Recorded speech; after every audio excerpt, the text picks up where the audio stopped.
Bueno, la siguiente plática la va a dar la doctora Bernadette Estadía Ortega. Ella es médico genetista con maestría y doctorado de ciencias del UNAM. Es adscrita al Laboratorio de Biología Molecular de este instituto, miembro del Sistema Nacional de Investigadores, pertenece al Consejo Mexicano de Genética y es socio de la Asociación Mexicana de Genética Humana. Además, preside el Comité de Bioseguridad de este instituto y tiene varias publicaciones internacionales indexadas. Ella nos va a hablar sobre mutaciones del gen, cuáles y cuántas. Buenas tardes, muchas gracias por la invitación a este foro. Y pues bueno, yo les voy a hablar ahorita de las mutaciones en el gen MECP2. Una aclaración importante, es decir que, bueno, nosotros los genetistas hoy en día al término de mutaciones nos referimos más al de variantes patogénicas. Solo por si lo utilizamos de manera indistinta, que sepan que cuando nos referimos a las variantes patogénicas, digamos que podría ser un sinónimo de estas mutaciones. Para ponernos en contexto en el espectro de la enfermedad humana, bueno, pues hay que mencionar que tenemos todo un espectro de enfermedades, aquellas que están causadas únicamente por factores ambientales y aquellas que están ocasionadas por factores genéticos. También en el medio tenemos aquellas que tienen tanto contribución ambiental como genética. Nosotros en el síndrome de Rett, pues nos vamos a referir a este grupo de enfermedades que son las enfermedades monogénicas, aquellas enfermedades cuya causa se debe a alteración en un gen. A manera de introducción, pues explicar rápidamente dónde es que se encuentra nuestra información genética. Sabemos que en todas las células de nuestro cuerpo tenemos un compartimento que se llama núcleo. Dentro de ese núcleo se encuentran los cromosomas y los cromosomas contienen miles de genes. Estos genes son los que dicen cómo vamos a ser y cómo vamos a funcionar. A nosotros los genetistas de repente nos gusta hacer esta comparación de nuestra información genética con una biblioteca. Un librero representaría el conjunto de nuestros cromosomas, un libro sería un cromosoma y una página de estos libros o de este libro que elijamos sería un gen. De tal forma que vamos a entender que un gen es como una página del libro que está conformada por una serie de letras. Ya hablando en particular de los genes, pues son secuencias de DNA que ya dijimos están contenidas dentro de los cromosomas, van a dar esa información para que se formen las proteínas, que a su vez son las encargadas de todo el funcionamiento de nuestro organismo. Actualmente se conocen más o menos 22,000 genes y de la mayoría de estos genes tenemos 2 copias.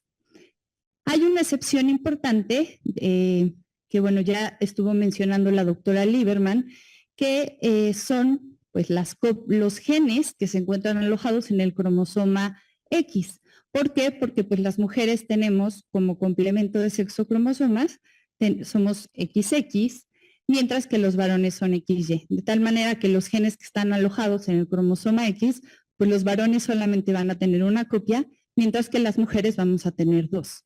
Y esto ya vimos que es relevante cuando hablamos del gen de nuestro interés del día de hoy, bueno, uno de los genes de interés, que es el gen MECP2.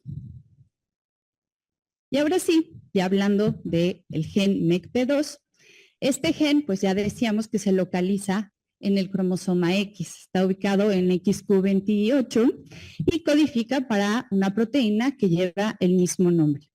Esta proteína es importante porque tiene una participación fundamental en la sinapsis de las neuronas. Ya estuvimos viendo con la doctora Data que pues regula, ¿no?, una serie de genes que tienen que ver pues con muchas cosas, pero entre ellos con neurotransmisores. Entonces, alteraciones en el gen MECP2 van a ocasionar, alteración a nivel de la proteína y por lo tanto en la función de esta proteína. En términos generales, pues es una proteína que va a repercutir tanto en el desarrollo como en la maduración y en el mantenimiento de las neuronas. Y como consecuencia final, pues vamos a tener un fenotipo que es el síndrome de Rett. Esta es la estructura del gen y de la proteína. El gen está conformado por 4 exones. Sin embargo, a la hora de producirse la proteína, vemos que tenemos 2 isoformas, 2 representaciones de esta proteína. La isoforma en 1 es la que está más abundante en el cerebro. En esta isoforma se pierde, mediante el mecanismo de splicing, se pierde el el exón número 2, mientras que en la isoforma número 2 es más abundante en los fibroblastos y en este caso el exón que queda totalmente fuera es el primero. Y bueno, ya mencionó algo también la doctora Lieberman sobre cómo es que se fueron dando estos eventos, ¿no?, en el descubrimiento y en la descripción del síndrome de Rett. Y bueno, ¿cómo es que se dan de la mano el síndrome de Rett con este gen que es MECP2?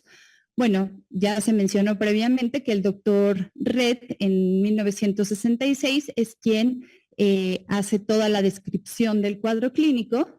Después, hacia 1983, el doctor Beng lo define ya como un trastorno del neurodesarrollo que afecta exclusivamente a las niñas y que secundariamente cursa con autismo, y ya es en 1999 cuando la doctora Amir identifica variantes patogénicas en el gen MECP2 en niñas que tienen el síndrome de Rett.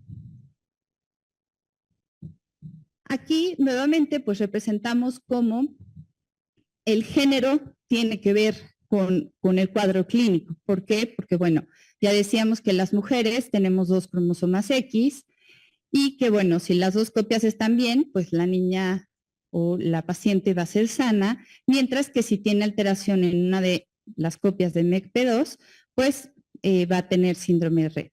Lo que ocurre con los varones es que ellos solamente tienen este cromosoma X, de tal manera que si el gen está normal, pues el niño será sano, mientras que si la única copia que tienen de MECP2 está alterada, pues será un niño afectado o incluso, o se espera que sea incluso una condición letal. El modo de herencia, entonces, se conoce como ligado al cromosoma X, dado que el gen pues, se ubica en el cromosoma X. ¿Qué pasa cuando el gen MECP2 es normal? Bueno, pues tenemos una secuencia normal de gen que nos permite tener una secuencia normal de la proteína y tendremos una proteína normal que va a tener una función normal a nivel cerebral. Es decir, esa hoja o ese párrafo, ¿no?, de letras o de palabras va a ser un párrafo correcto que nos va a dar una información correcta para que se forme bien la proteína y la función a nivel cerebral sea la ideal. Pero si el gen MECP2 sufre alteraciones o mutaciones o variantes patogénicas, entonces pues la secuencia, esa frase en la hoja va a estar alterada. A su vez, la secuencia de aminoácidos en la proteína igualmente se va a ver alterada y entonces nos queda una proteína igualmente alterada. Hay diferentes variantes patogénicas o diferentes alteraciones que se pueden observar en este gen. Una de ellas es que cambie una letra por otra a nivel de la secuencia del gen y entonces este cambio de una letra por otra, en este caso C por A, nos condiciona un codón de paro. Es decir, ahí se frena la información y entonces como consecuencia tenemos una proteína incompleta.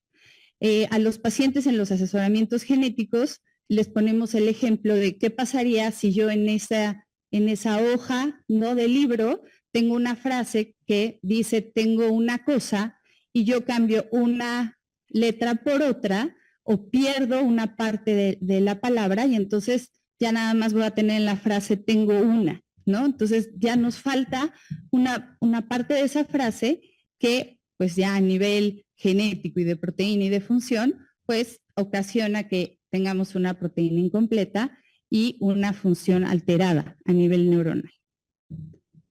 Otro tipo de alteraciones, ¿me podrían regresar la anterior? A este tipo de variantes patogénicas o mutaciones las conocemos como una variante puntual sin sentido, ¿ok? Porque ese cambio de una letra por otra ocasiona un codón de paro y entonces queda trunca esa proteína o incompleta. Tenemos otro tipo de variantes que son aquellas variantes que les llamamos de sentido erróneo o missense. En ese caso, la secuencia del gen igualmente es anormal por un cambio de una letra por otra, pero aquí la consecuencia no es un codón de paro, sino es el cambio de un aminoácido por otro. Entonces, la proteína queda completa, pero queda una proteína anormal. Entonces, igualmente, alteración en la proteína representa alteración en la función. Aquí un ejemplo cotidiano para los pacientes es ponerles pues, la frase de tengo una cosa y el cambio de esa letra nos ocasiona que el mensaje diga tengo una casa. Entonces el mensaje ya no es el mismo, cambia ese mensaje. Entonces ver cómo el cambio de una letra por otra a nivel del gen tiene una repercusión importante en la proteína y a su vez en la función. Y como tercer tipo de alteraciones que se pueden presentar en el gen MECP2, pues tenemos también de lesiones o duplicaciones pequeñas. Igualmente la secuencia del gen MECP2 se ve alterada por pérdida o ganancia de una letra y entonces esto representa que se corra toda esa instrucción. Si nosotros en una frase sacamos una letra y recorremos las letras, pues entonces el mensaje cambia, ¿no? Entonces, esto tiene una repercusión a nivel de la proteína porque queda una proteína anormal, o sea, todos los aminoácidos que debían estar después de esa alteración se ven modificados, queda una proteína normal y obviamente la función alterada. Aquí el ejemplo cotidiano sería de, tengo una cosa y si perdemos una letra, pues sería tengo una osa. Entonces no es lo mismo, cambia todo el sentido. Y bueno, ¿cómo se asocian estas alteraciones en MECP2 con la severidad del cuadro clínico? Hay variantes patogénicas que sí pueden o podemos esperar un cuadro clínico más severo, mientras que en otras igual y es más leve. Sin embargo, con esto hay que tener cautela porque como se mencionó anteriormente, no en todos los casos se puede hacer una correlación perfecta del genotipo con el fenotipo, ¿no? Ya mencionaban previamente que pacientes que tienen la misma variante genética no necesariamente van a cursar con el mismo cuadro clínico. Entonces, variantes que son de sentido erróneo, ¿no? Cambio de una letra por otra que ocasiona cambio en el aminoácido.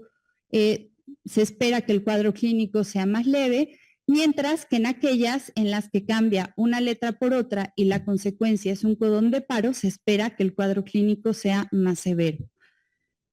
Igualmente, aquellas que dan lugar o originan un corrimiento del marco de lectura, decíamos que se pierde una letra, se gana una letra, entonces esas también se espera que el cuadro clínico sea más severo. Pero bueno, nuevamente repito, no siempre hay una correlación genotipo-fenotipo perfecta. ¿Cuántas variantes se han identificado en este gen? Bueno, la mayoría, como podemos ver aquí, la mayoría de las variantes patogénicas caen en el exón 4.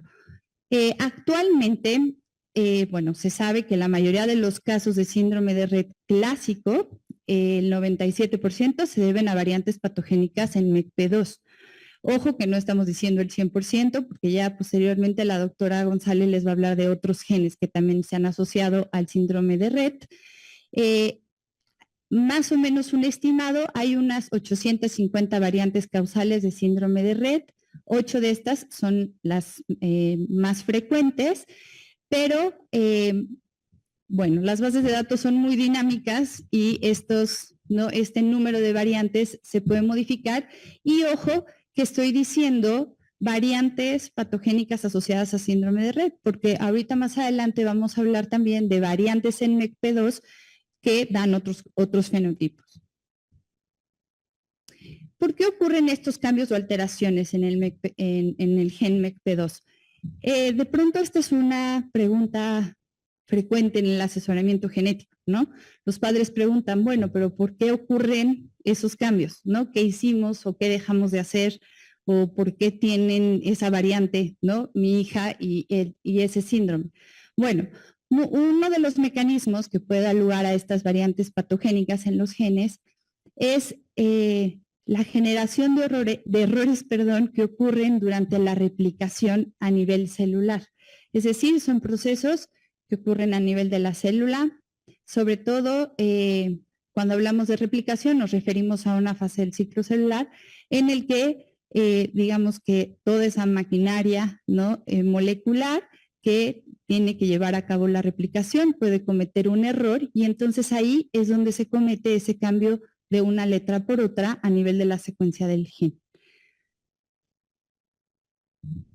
Bueno, ya también mencionaba la doctora Lieberman previamente en qué casos los varones pueden tener síndrome de Rett, ¿no? Y desde el inicio de la descripción del síndrome se hablaba que eran niñas afectadas, pero hoy en día ya sabemos que hay ciertas situaciones en las que pues, los varones también pueden presentar síndrome de Rett. Una de ellas es si el varón tiene un cromosoma X de más, de tal manera que tiene un síndrome de Klinefelter, ¿no? XXY, que además coexiste con una mutación en el gen MECP2. Esa sería una situación en la que un varón puede cursar con síndrome de Rett. El siguiente escenario es que, bueno, sea un varón con una mutación en MECP2, pero que se encuentre en mosaico. Eso le permite la viabilidad y tener el cuadro clínico. Y el tercer escenario sería un varón con una alteración en otro gen, que no está en el cromosoma X, que ya nos van a platicar posteriormente, del cual pues tiene 2 copias porque no se encuentra alojado en el cromosoma X y entonces con una copia que esté alterada puede presentar el síndrome.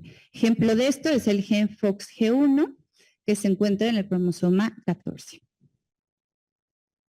Este es un cuadro de los fenotipos relacionados con alteraciones en MECP2. Es importante considerar que, pues que se han descrito ya diferentes cuadros clínicos que se asocian a mutaciones o variantes patogénicas en este gen. Entonces, en varones, variantes patogénicas en MECP2 pueden generar un espectro clínico muy amplio que puede ir desde déficit intelectual leve hasta encefalopatía neonatal severa o muerte prematura. Esto hay que considerarlo porque pues sí se debe de hacer una correlación entre las variantes que se encuentren en el gen MECP2 con la clínica. Y bueno, ¿por qué debemos de hacer el estudio genético? Ya se mencionaba previamente que, bueno, el diagnóstico de síndrome de Rett es clínico, hay criterios diagnósticos. Sin embargo, el hacer el estudio genético, pues nos ayuda a identificar el gen responsable. Ya dijimos que en la mayoría de los casos se espera que la variante patogénica se encuentre en el gen MECP2. Sin embargo, ya hay otros genes que debemos de estudiar.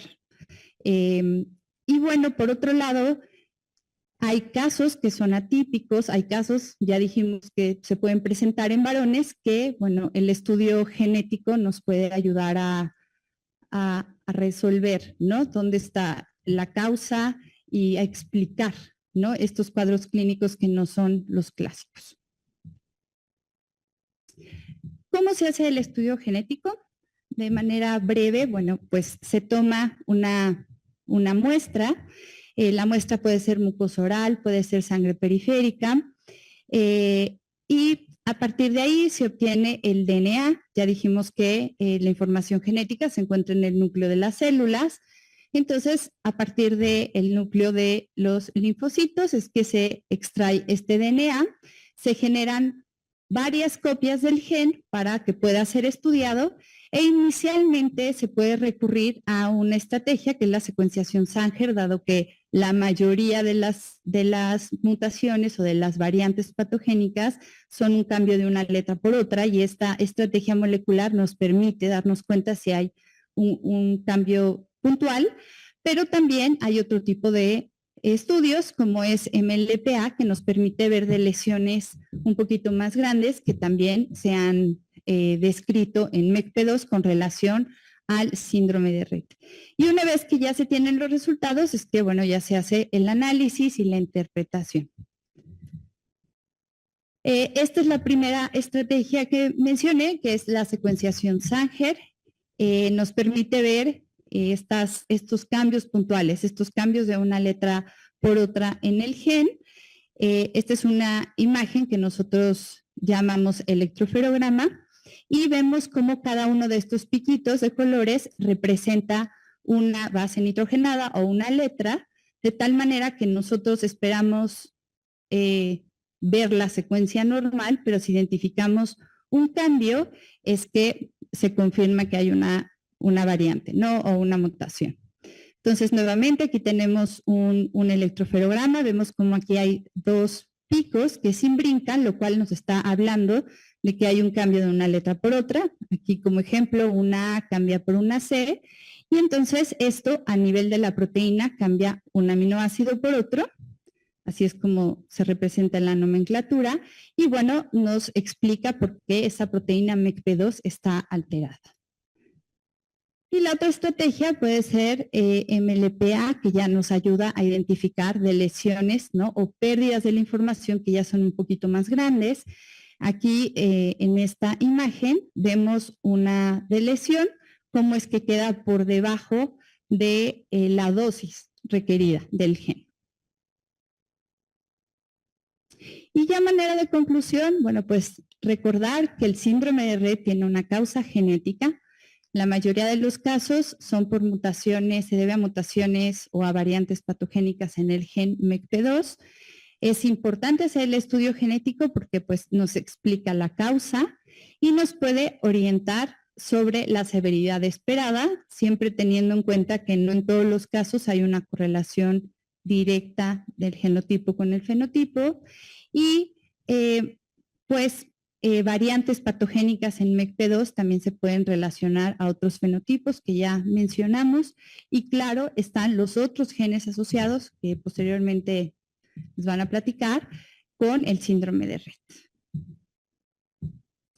Muchas gracias.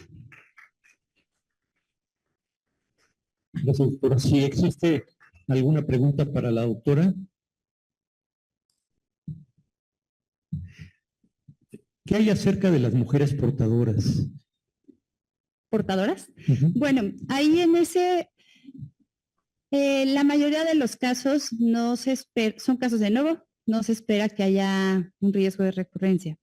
Sí puede ocurrir que esta inactivación del X que sea distinta, eso podría explicar el que si el cromosoma que se inactivó es el que tiene el alelo que está mutado, pues es una mujer que no esperaríamos que tenga un fenotipo.